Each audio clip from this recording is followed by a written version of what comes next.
Hey everybody, this is Joel with Old Dog New Trick coming to you today from Pittston, Pennsylvania. I am going to be reviewing day one and day two of orientation here with Prime Inc.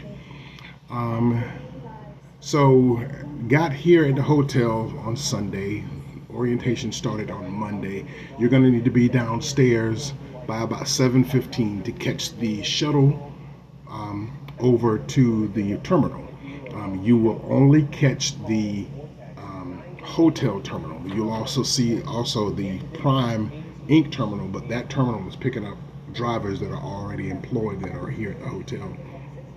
So you, as a student for orientation, will be riding the Holiday Inn the Holiday Inn shuttle over to the terminal. Now, when we got there at 8:30, obviously they did roll call and all that great stuff, and then after roll call, we had to do the Federal Motor Carrier, not the Federal Motor Carrier, it was the Drug and Alcohol Clearinghouse that we had to finish up that and get registered so that we can get a consent form. And once we got that consent form, you get a link in there to give consent for New Prime Inc. to get any records when it comes to DUIs and things like that that may be on your driving record. So after that, we then went to the computer-based training. I actually did my computer-based training prior to coming. I actually completed my training on the Driver Pulse app. So when I started communicating with my recruiter, probably about a week before I got here, they sent me all of those computer-based trainings that I had to get done before my orientation. They didn't tell you had to get them done, but I just went on and got them knocked out. There were about 58 of them for me being a PSD student. So PSD stands for Prime Student Driver, and that's the phase that I am in with Prime Inc. So prior to the orientation on Monday, I had done about 53 of the 58. And the only ones I didn't do is because I couldn't see the print because I felt they were really, all of it's important. But this was stuff about the contract and some safety stuff that I wanted to be able to see exactly what it was I was reading. All the other ones I could enlarge it when I couldn't see it, but these ones, for whatever reason, I was not able to enlarge it. So I finished up all that, and then they're going to take up a folder that you have to put in your information, like your birth certificate, your passport, your driver's license, and your CDL permit. If you you have your CDL permit, you're going to put all of that in there, and they're going to make a copy of all that and give that back to you in that same folder that you turned it in. And then you go through the whole process of making sure you have all the documentation that's needed to get you cleared from the Missouri headquarters. After I did all that, and I'd already completed my computer-based training, and I've already done my clearinghouse, a couple of other things that I had to do, just tie up some stuff, and I had to do the simulator training. Now, the simulator training was really good, and it was very realistic for me. As I was sitting in there doing the practice and then doing the test, whenever the vehicle takes off from start, you can actually see the vehicle on the screen, as it's starting to get momentum. That was really realistic, and it kind of messed with my equilibrium a bit, but I did the practice and got that taken care of, and then I did the test and made an 87. You have to make at least a 60 or higher on that test. Keys to being able to do that: watch traffic signs, slow down. There's a posted speed limit. I would suggest that you go under that speed limit so that you are not violating or having any violations during that. And after that was pretty much my day one. Day two, I'd already done the simulation. Day two, which is today, I'd already had all the simulation and everything done.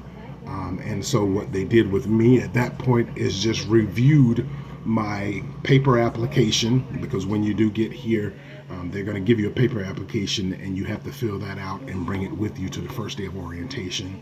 Once you fill that out, either day one or day two, they're going to go over that application with you to make sure that everything is filled out completely. They give you the instructions to fill out the application completely and not leave anything blank.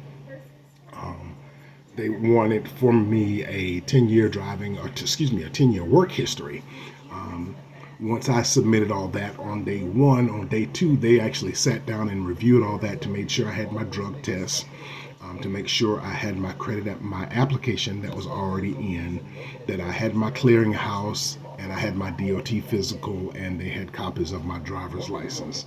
So what they do with all that is once they make sure they have all that, they actually take all of that and send it down to Missouri. And Missouri, which is where the headquarters, they're the ones that clear you to move forward. So after I got that done, it was just for me a lot of sitting and waiting. In this, you're going to have to be patient, because sometimes you may have to do a lot of sitting and waiting, especially if you did what I did and take care of all of your computer-based trainings beforehand. But at the end of all that, that was the end of day two, and we left there probably about 4 o'clock to come back to the hotel. So that was the summary of day one and day two of orientation. What we have scheduled for tomorrow is that we have the head trainer is going to come into the room. He's going to go over some stuff with us, and we got a couple of other meetings that we have to attend prior to that. And then after those meetings, those 3 meetings that we have scheduled, we will actually go down to the training pad. I'm not quite sure what we're going to do down there yet, but I'll make sure I put that in a video. And then after that, I'm assuming we will start waiting for our trainers to reach out to us. I have been a little nervous and a little anxious about this whole process, but I continue to feel that this is something that I want, that this is something that I want to do, so I got to make it work. I've been praying that this be successful and that God's got me. He's assured me that he does, so I trust him that he will. So that's my summary of day one and day two. As I've mentioned before, I always try to do these videos in one take and not do a whole lot of editing, because I am an old dog trying to learn a new trick, and I want to do these new tricks one trick at a time. The editing will come.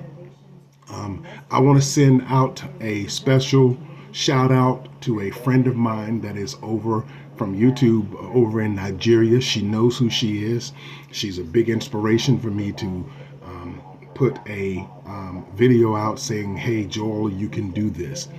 Thank you so much for your support and for your encouragement. Thank you to all of my subscribers. And if you've liked this video and you like these unedited reviews of how things are going, please hit the like button, subscribe, and be notified whenever new videos are posted.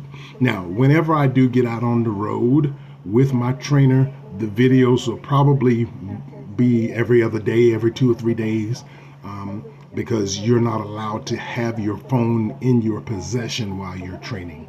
So while I'm in training, my phone will actually be in the sleeper berth back in the back of the vehicle, turned off. So I won't even have my phone until the end of the day. So I will try to come on and give you an update of what we did during that training, that portion of the day. But yeah, I am excited. I'm ready for it. I've been cleared by the Pittston, PA terminal, waiting on my clearance from the Springfield, Missouri terminal. And once I get that, then I get out on the training pad. I'm excited about it. This is Old Dog New Trick. Follow me, subscribe. Thanks, guys.